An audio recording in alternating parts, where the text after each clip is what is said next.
Türgi poliitiline kriis süveneb. Politsei tungis pühapäeval peamise opositsioonipartei CHP, tuntud ka kui Vabariiklik Rahvapartei, peakorterisse Ankaras, kasutades pisargaasi ja kummikuule. Pärast seda, kui toetajad olid end 3 päevaks sisse barrikadeerinud. Reid järgnes kohtuotsusele, millega eemaldati CHP juht Özgür Özil ja taastati tema eelkäija ametis. Opositsiooni sõnul on see samm osa laiemast mahasurumisest enne tulevasi valimisi. Lisateabe saamiseks on meiega nüüd liitunud ajakirjanik Ayla Aylinginjapli Istanbulis. Ila, miks me näeme praegu nii tugevat mahasurumist? Kas see on nüüd Türgi opositsiooni kõige tõsisem väljakutse? See on osa pikaajalisest surveavalduste jadas peamisele opositsiooniparteile. Ja siin on ka palju küsimusi selle kohta, miks see just praegu toimub.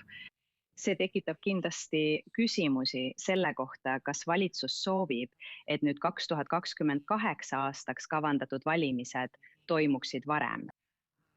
Sest tead, Türgi pidas oma viimased üldvalimised 2023 aastal. Nii et Erdogani ja parlamendil on oma ametiajastel 2 aastat jäänud.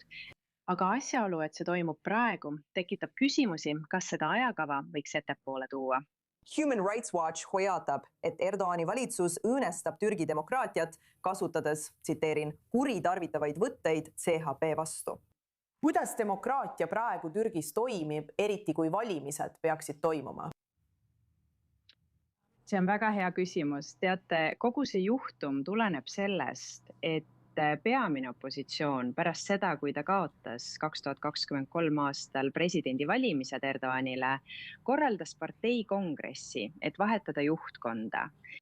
See on üsna tavaline paljudes demokraatiates, paljudes parlamentaarsetes süsteemides pärast kibedat kaotust.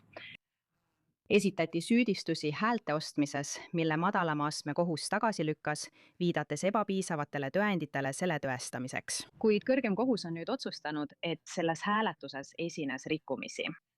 Inimesed siin väidavad teada, et valitsus ja kohtuvõim ning Türgis on palju küsimusi kohtuvõimu sõltumatuse kohta, sest enamik kohtunikke määrab kaudselt Erdogan ning arvatakse, et see on tegelikult mingi poliitiline manipuleerimine.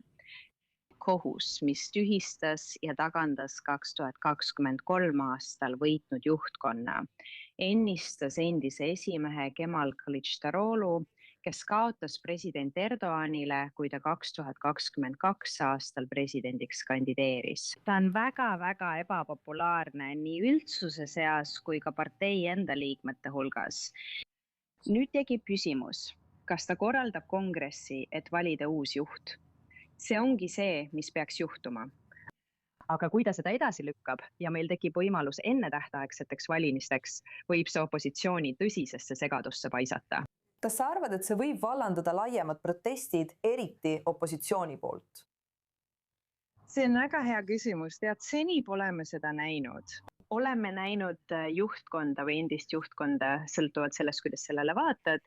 Nad marssisid tänavatel ja läksid parlamenti. Ja Istanbulis on olnud mõned väiksemad protestid. Mõni tuhat inimest kogunes protesteerima selle partei ülevõtmise vastu. Kuid praegu ei ole palju ootusi, et näeksime selliseid massilisi valitsusvastaseid proteste nagu eelmisel aastal, kui politsei arreteeris populaarse Istanbuli linnapea, kes oli kuulutanud end kandidaadiks, et 2028 aastal Erdogani vastu kandideerida. See vallandas enam kui 10 suurimad valitsusvastased protestid. Midagi sellist me praegu ei näe. Ja üheks põhjuseks võib olla see, et meil algab siin pikk pühade nädal, Eid, mis algab kolmapäeval. Teine põhjus võib olla see, et inimesed näevad seda kui parteisisest vaidlust juhtide vahel. Just nii on ka valitsev partei selle kohta öelnud. Otsust ja selle tagajärgi. Nii et see võib olla ka, ja veel üks tegur võib olla see, et inimesed tunnevad suurt pettumust selle üle, kas tänavale minek siin üldse midagi muudab. Türgis toimuval on veel palju, mida edasi jälgida. Ayla Aylinginjapli, aitäh, et olite meiega i24 News Englishis arutlemas. Aitäh!